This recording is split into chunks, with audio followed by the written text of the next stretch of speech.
Hello दोस्तों, आज हम बनाने जा रहे हैं आलू का फिलिंग। इससे जो पूड़ी बनता है या फिर ब्रेड पकौड़ा, समोसा, आलू चाप या फिर डोसा, तो हमें इन सारी चीज़ों के लिए फिलिंग तैयार करनी पड़ती है और उसे उबालना पड़ता है। फिर उसके बाद हमें इसे भुनना पड़ता है। तो इन सारे झंझट से आपको मैं बिल्कुल आसान रेसिपी बता रही हूँ और ना तो भुनना पड़ेगा, ना तो उबालना पड़ेगा। आप बिल्कुल ईज़ी रेसिपी मैं लेके आई हूँ। सिर्फ़ और सिर्फ़ 5 मिनट में फिलिंग बन के तैयार हो जाएगा। तो सबसे पहले हम आलू को अच्छे से साफ़ कर लेंगे और धुल लेंगे। फिर उसके बाद हम इसे कट कर लेंगे, जो भी आपको शेप में काटना है, इस तरह से आप कट कर लें। फिर उसके बाद हम अच्छे से इसे काट के एक साइड में रख देंगे और लहसुन को भी काट लेंगे, अदरक को रेत लेंगे बारीक।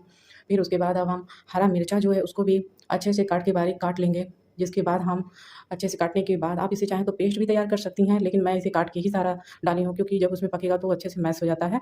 तो मैं अब कुकर में तेल डालूँगी, फिर उसके बाद इसमें आलू को अच्छे से फैला लूँगी।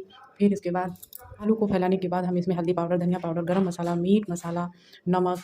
अब इसके बाद जो है अब हम हींग डालेंगे। फिर उसके बाद आप कलछल से इसे अच्छे से मिक्स कर लें।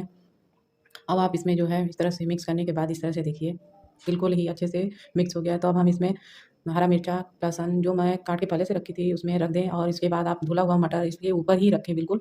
अगर ये नीचे थोड़ा-सा भी जाएगा तो जलने का डर रहता है।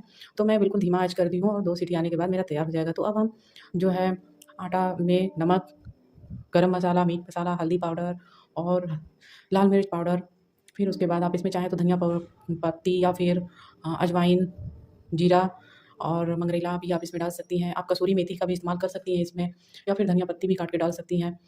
अब मैं इसे अच्छे से गूँथ लूँगी और गूँथने के बाद इसे ढक के रख दूँगी, जिससे ये पूड़ी जो है बहुत ही मुलायम और सॉफ्ट बनती है और बहुत ही स्वादिष्ट लगता है खाने में। तो आप इस तरह से रख दें और अगर आपको समोसा बनाना है या ब्रेड पकौड़ा बनाना है तो आप इसमें थोड़ा-सा मूँगफली भून के बाद में डालें और काजू, किशमिश सब। तो इस तरह से देखिए मेरा आलू बिल्कुल ही उबल के तैयार हो गया है। अब मैं इसे अच्छे से मैश कर लूँगी और धनिया पत्ती, अजवाइन, मंगरेला, जीरा सब हम इसमें डाल देंगे और आप तो इसमें चाहें तो हरा लहसुन भी है तो उसे भी काट के आप डाल सकती हैं। तो मैं इस तरह से बिल्कुल ही अच्छे से मिक्स कर लूँगी। तो मिक्स करने के लिए देखिए आप चाहें तो जो मिक्स करने वाला रहता है उससे भी आप दबा-दबा के कर सकती हैं। मैं इसे अच्छे से बिल्कुल मिक्स कर ली हूँ, बिल्कुल बारीक हो गया है क्योंकि हमें आलू का पूड़ी बनाना है और अगर ब्रेड पकौड़ा या फिर समोसा आपको बनाना है तो थोड़ा-सा आलू जो है खड़ा-खड़ापन पे रहे, मतलब दरदरा रहे, ज़्यादा मैश ना करें। और आप इस तरह से देखिए बिल्कुल भी पता नहीं चल रहा है कि ये आलू कढ़ाई में तला हुआ नहीं है। मैं कुकर में ही सारी चीज़ों को डाल के कर दी थी और बहुत ही खाने में स्वादिष्ट लग रहा था। आप जब बनाएँगी ना तो आपको बिल्कुल नहीं पता चलेगा कि ये कढ़ाई में तला हुआ है या फिर इस तरह से बना है। आपको बिल्कुल फ़र्क नहीं महसूस होगा। तो मैं इस तरह से आलू का पूड़ी जब बनाई तो सच में खाने में बहुत ही टेस्टी लग रहा था और बहुत ही स्वादिष्ट लग रहा था। तो आप इसे पूड़ी को चाहें तो चटनी, मीठी चटनी के साथ या फिर खीर बना के खीर के साथ या फिर सब्ज़ी के साथ भी खा सकती हैं। तो इस तरह से मेरा पूड़ी, थोड़ा आलू गर्म था जिसकी वज़ह से मेरा पूड़ी फट रहा था।